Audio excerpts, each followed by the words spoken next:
हाथ पाँव सो जाते हैं, सुन्न हो जाते हैं, इनमें जलन होती है, गरमाइश होती है, इनमें सुइयाँ चुभती हैं। ये बहुत सारी अलामात हैं जो हाथ पाँव के मुतल्लक होती हैं। बेसिकली हमारे जिस्म के अंदर खून जो है वो सर्कुलेशन करता है। अगर खून पतला है, नॉर्मल है, वो अपनी सर्कुलेशन अच्छी तरह कर रहा है तो हमारे पूरे जिस्म में ताकत है, क़ुव्वत है, जिस्म की एक्टिविटी बहाल है। अगर यही खून हमारे जिस्म के मुकम्मल अज़ा तक या आखिर वाले हिस्सों तक नहीं पहुँचता, जहाँ पे खून नहीं पहुँचता वो हिस्सा सो जाता है, सुन्न हो जाता है, उनमें जलन होती है। जिस मरीज़ के हाथ-पाँव में जलन या सुन्न हो जाते हैं, तो उसके बेसिकली दिमाग भी अक्सर सुन्न रहता है। जब मरीज़ सुबह उठता है तो आँखें खुल जाती हैं, बाकी जिस्म ऐसे जैसे बेजान पड़ा हुआ है, उठने को दिल ही नहीं कर रहा। और इस मरीज़ के जिस्म में और भी बहुत सारी अलामात होती हैं। ऐसे मरीज़ को गैस का प्रॉब्लम होता है, कब्ज़ होती है, पेशाब पखाना आता ज़रूर है लेकिन नॉर्मल मिक़दार में उसका पेट साफ़ होता है। जिस्म की सारे गंदे मवाद ख़ारिज नहीं हो रहे होते, जिसकी वजह से वो सारी ग़लाज़तें अंदर रुकना शुरू हो जाती है और अंदर रुक के खून में शामिल होती हैं और खून गाढ़ा, गलीज़, गंदा, आलूदा हो जाता है। तो इस कंडीशन में सर में दर्द रहता है, दबाव रहता है, आँखों पे बोझ रहता है, मुँह गला खुश्क होता है, मुँह कड़वा भी हो जाता है, ये गर्दन कंधों में खिंचाव होता है, दिल पे बोझ, छाती पे बोझ, खाने के बाद पेट में बोझ, इसके अलावा कब्ज़ हो जाती है, जिस्म में दर्दें होती हैं, थकावट होती है, नींद सुकून की नहीं आती। अगर नींद आती है तो दिमाग अक्सर चलता रहता है, ख्वाब ख़यालात में वक़्त गुज़र जाता है। तो ये सारी इस कंडीशन में अलामात पाई जाती हैं। अब ये सारा मसला तेज़ाबियत का है, क्योंकि जिस्म के अंदर जो गैसें पैदा होती हैं या गंदे फ़ासद मवाद पैदा हो रहे होते हैं या रुक रहे होते हैं, ये सारे फ़ासद मवाद हमारे खून के अंदर भी पैदा होते हैं। और खून के अंदर भी गैस पैदा होने की वजह से जो ब्लड है वो दिल की तरफ से पंप करता है और जो गैस होती है ये जिस्म के आखिरी कोनों में रुकी होती है और जिस्म के सबसे आखिरी कोने हाथ, पाँव या दिमाग होता है। तो जिसकी वजह से हमारे हाथ-पाँव सो जाते हैं, सुन्न होते हैं, या दिमाग भी सुन्न रहता है या दर्द रहता है, दबाव रहता है, गुबार रहता है। तो इसका जो इलाज होता है एलोपैथिक में तो ऐसी अद्वियात होती हैं जो खून को पतला करती हैं। वो ऐसे केमिकल्स होते हैं जो जूँ ही खून के अंदर जाते हैं तो खून को पतला कर देते हैं और जब उसका असर ख़त्म होता है तो खून फिर उसी तरह थिक हो जाता है, जो मुसलसल दवाई सारी ज़िंदगी के लिए लेना पड़ती है। अब जो भी केमिकल होता है ये सारे खुश्क होते हैं, यानी कि ये खुश्की का ऐसा तेज़ाब है जो खून को पतला करता है।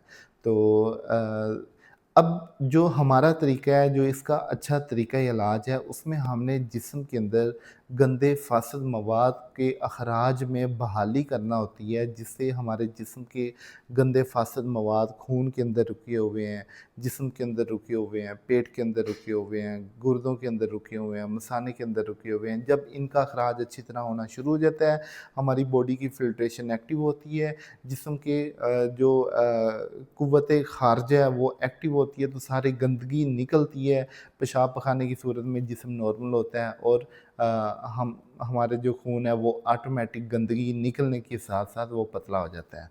तो इस कंडीशन में ये नहीं कि मोशन पेचेस लगवाए जाते हैं, जो जिससे मरीज़ कमज़ोर कर दिया जाए, ऐसी बात नहीं है। बल्कि हमने मरीज़ की तबीयत को समझते हुए ऐसी अद्वियात का इंतख़ाब करना होता है, जो मरीज़ को सूट भी करें, माफ़क भी आएँ और जिस्म के गंदे फ़ासिद मवाद को भी ख़ारिज करें, जिससे पेशाब पखाना आम रूटीन में आता ठीक है, लेकिन वो गंदे गंदे मवाद को भी साथ-साथ ख़ारिज करता है, जिससे तबीयत ठीक हो जाती है, बहाल हो जाती है।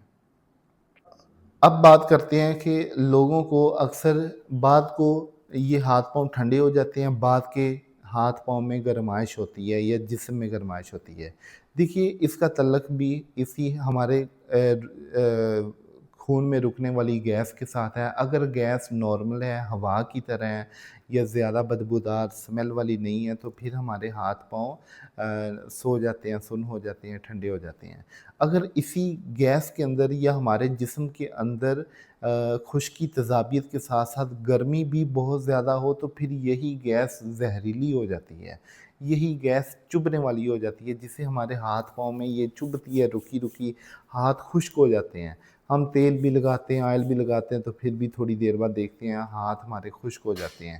تو اس کے ساتھ ساتھ وہ گندا جو گیس کا پریشر ہوتا ہے یا گندا تیزاب ہوتا ہے گیس کے اندر، وہ چبھنے کی وجہ سے ہمیں جلن ہوتی ہے، سوئیاں چبھتی ہیں، آوازاری سی ہوتی ہے، بلکہ پورے جسم میں تھوڑی سی بھی ہیٹ یا کوئی گرم یا بادی چیز کھانے سے تیزابیت بڑھتی ہے تو فوری جسم میں کیمیکل ری ایکشن کی وجہ سے خارش الرجی جو ہے وہ شروع ہو جاتی ہے۔ تو اس کنڈیشن میں ہم نے کوئی ایسی چیز نہیں کھانی جس میں تیزابیت کے اثرات زیادہ ہوتے ہیں، جیسا کہ اچار، چاول، چنے کی دال، بڑا گوشت، آلو، گوبھی، بینگن، بتاؤں، سموسے، پکوڑے، پراٹھا، لیموں، کھٹی چیزیں، کھٹے پھل، وہ سب آپ کے لیے نقصان دہ ہیں۔ تو جو چیزیں کھانی چاہیے وہ سبزیوں میں کدو، ٹینڈے، پیٹھا، شلجم کا سالن بہت مفید ہے۔ گڑ والا دلیا دودھ کے بغیر کھا سکتے ہیں، قہوہ پی سکتے ہیں، پودینہ، ادرک تھوڑی سی ڈال کے، سونف کا، اس میں چھوٹی الائچی بھی ڈال سکتے ہیں۔ اس کے علاوہ آپ پھلوں میں نرم میٹھے امرود، خربوزہ، تربوز، پپیتا، گرما سردہ، کالا نمک، کالی مرچ لگا کے یہ کھا سکتے ہیں۔ نارمل پرابلم ہے، اس ڈائٹ کو فالو کریں اور کم سے کم کھانے کی کوشش کریں۔ جب بھوک لگے آپ پھر کھائیں، بار بار بھوک لگے بار بار کھائیں، لیکن کھائیں تھوڑا تھوڑا۔ یہ تھوڑا تھوڑا کھانے سے آپ کے جسم کے اندر فاسد مواد کا اخراج جلدی سے آسانی سے ہوتا ہے۔ اگر نارمل مسئلہ ہے اس ڈائٹ کو فالو کرنے سے ٹھیک ہو جائے گا، اور اگر آپ کا مسئلہ بہت زیادہ ہے، بڑا ہوا ہے، بہت پرانا ہے، تو آپ کو چاہیے کہ آپ اپنا علاج ضرور کروائیں۔ کوئی بھی اچھا ہربلسٹ آپ کے پاس ہو، اپنا علاج کروائیں تاکہ آپ کی ہیلتھ کو فائدہ ہو۔ اگر آپ ہم سے علاج کرواتے ہیں، اس کے لیے ہم خشکی تیزابیت کی دوائی دیتے ہیں جو سر سے لے کے پاؤں تک پوری باڈی کو، پورے جسم کو ریکور کرتی ہے، اور جسم نارمل ہوتا ہے اور طبیعت بحال ہو جاتی ہے۔